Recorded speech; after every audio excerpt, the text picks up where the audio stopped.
আমরা তার স্মৃতির প্রতি গভীর শ্রদ্ধা জানাই। আমরা শপথ নিচ্ছি যে বাবরি মসজিদ ধ্বংসের কলঙ্কিত অধ্যায়ে জননেতা জ্যোতি বসু সেই ঐতিহাসিক ধিক্কারকে আমরা চিরকাল পাথেয় করে চলব। বিজেপি অসভ্য বর্বরদের দল, সভ্য সমাজে বিজেপির কোনো স্থান থাকা উচিত নয়।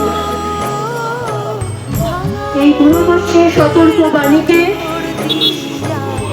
পাথেয় করে আমরা অঙ্গীকার করছি যে বাংলার মাটি থেকে সমস্ত সাম্প্রদায়িক স্বৈরাচারী ও বিভেদকামী শক্তিকে উৎখাত করার জন্য আমাদের লড়াই জারি থাকবে।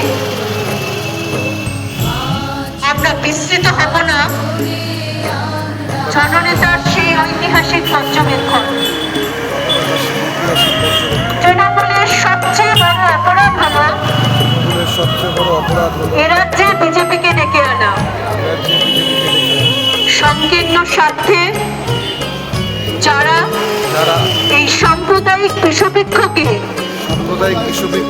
বাংলায় রোপণ করেছে, বাংলার মানুষের কাছে তাদের অপরাধ আজ প্রমাণিত।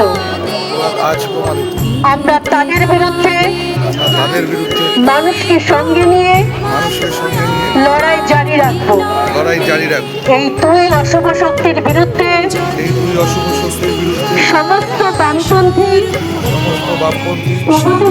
প্রগতিশীল, ধর্মনিরপেক্ষ ও দেশপ্রেমিক মানুষকে ঐক্যবদ্ধ করাই আমাদের প্রধান লক্ষ্য। জ্যোতি বসুর প্রদর্শিত পথে উন্নততর সমাজ ও অসাম্প্রদায়িক বাংলা গড়ার লড়াইয়ে আমরা নতুন করে শপথ নিচ্ছি। কমরেড জননেতা জ্যোতি বসু অমর রহে। শপথ বাক্য শেষ হলো।